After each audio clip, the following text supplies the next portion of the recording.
Hey everyone, welcome back to the channel. And for those of you who are new, my name is Joshua and today is my 16-month hair growth update.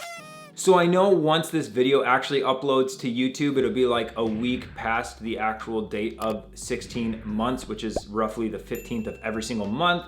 But my schedule has been so hectic, I figured screw it, I'll do it anyways a little later. So here's what my hair looks like at 16 months. As you can see, it has gotten quite long, definitely going below my chin now.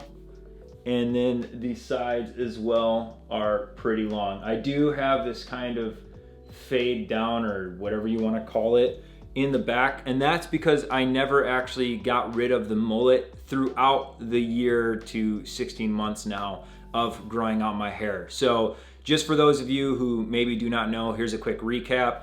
I had my last short haircut July 15th of 2019, went an entire year without getting a haircut. So that's where that mullet I was kind of talking about, where your back looks like it's longer than the sides and top because of the fact of how close it is, obviously, to your neck and your shoulders.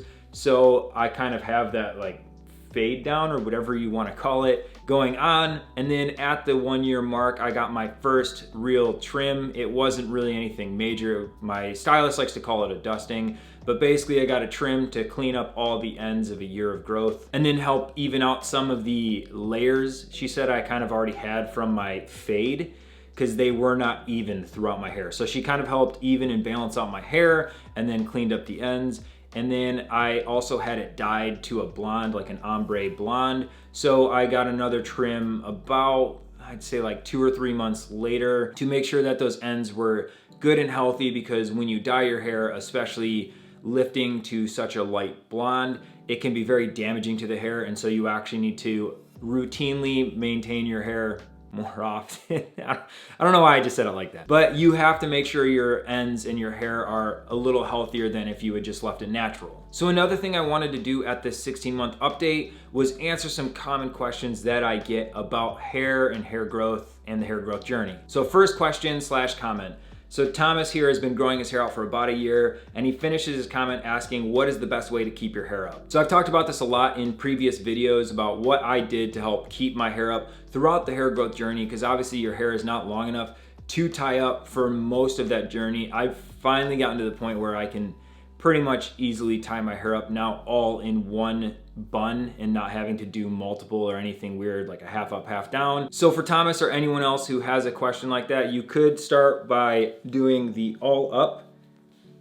If you are at a point where your hair is long enough, so a little beyond a year, you should be starting to get to that point where you can tie it all up. One thing I will warn with, don't tie your hair too tight so that you're pulling really hard on the roots. It's not good for the roots of your hair long term to continuously do that. And then also give your hair a break. I know it's exciting to finally be able to tie up your hair in a single bun, and it's like this huge milestone, but make sure you give your hair and your scalp a break so that you're not continuously just pulling on your hair. I get questions all the time about how do I tie up my hair in a bun at night for sleeping and all these other things, where it's like those are times I would not be having my hair in a bun. Like your scalp needs a break and your hair needs a break. So there, that was the long way to tell you don't have your hair tied up all the time if you can do that. Another way is you could do the half up, half down. So just take your hair basically from the top of your ear, pull it up, and then you have this thing where you have half your hair down, the back should be up, and then you just tie it with a hair tie. You can do half up, half down. And another one that I actually really enjoyed, but this was mainly for working out or things where I really didn't want my hair to get in the way, but headbands didn't really work anymore because it was too long, but it wasn't long enough to tie up in one bun, is I would actually do the half up, half down like this. So I would tie this part up, and then I would take all the excess and tie a smaller bun down below. It looked kind of goofy. I hated it the first few times I did it and felt really stupid, but then I kind of got used to it and loved the advantage it had of keeping hair out of my face, especially when you're doing really strenuous activities such as running or weightlifting, where your hair could be moving around a lot, or it gets in your face and it can become distracting. All right, next question / comment is from Zed. Is a taper fade okay when growing out your hair? Just fading the sideburns really low, basically to make a it look fresh at the same time. I can't read. So yes, a taper fade for your sideburns is fine. It's really up to you and whatever you wanna do. I've seen some people do some sweet stuff where they'll actually take their hair and they'll actually fade like an entire line all the way around so that the very bottom is basically either shaven down to close to the scalp, like a 0 or a 1, and then they kind of just keep that clean. Me personally, I don't want to do that because that just seems like a lot of maintenance. But for me, gotta pull this back up, I actually fade my sideburns all the way up basically to where my hairline kind of meets right there. So like there's this point where it starts to curve back. I actually shave it right here all the way down pretty much. Every so often I'll do like a slight fade. It is nerve-wracking the first few times you do it because you're just thinking, I'm gonna just shave all my hair off, like I'm gonna catch pieces up here and it's gonna fall and then it's gonna look weird. So one thing I would recommend is I usually tie my hair up very tight and then I actually take my hand and I pull all the hair to make sure that I have only the sideburn here. But to be honest, if anyone has that kind of question about like, hey, is that okay? Should I do it? It's something I want to do. Honestly, it's whatever your preference is and whatever you think looks good.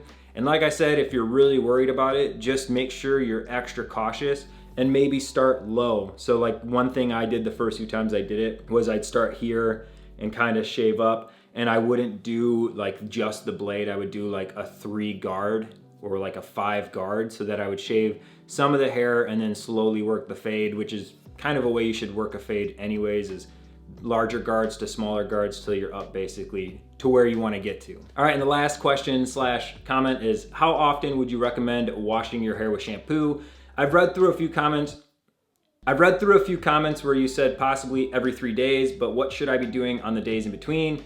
Should I just be using conditioner every day during those in-between periods, or is there something else I should do? All right, so this is another one where it is somewhat a preference, but not as much as the fade, because there is some damage you could do or just extra struggle you could make with your hair by shampooing every day. So I'll start by saying that. Don't shampoo every day. Shampooing every day pulls out the natural oils out of your hair. It'll dry out your scalp, which can lead to things like flaking, not really dandruff, but just the flaking and dry, itchy scalp that you could get if you're continuously pulling out those natural oils that help hydrate and moisturize your hair. You'll also deal with like that frizzy, kind of just poofy hair all the time if you're shampooing every day. So now on the 3 days, the reason I started at 3 days was I was dealing with dandruff and I was trying to find a good balance of going too long to where the dandruff started to kind of rear its ugly head to not going too short to where I was shampooing every day. And I found that basically 3 to 4 days was kind of a good sweet spot for me in the beginning when trying to really help mitigate that dandruff. Now that I have that under control, I'm actually able to pretty much go a week, even a little beyond, without shampooing my hair, and I have no issues at all. So at the current moment, I go about a week between shampoos, but it's really up to you and how you feel.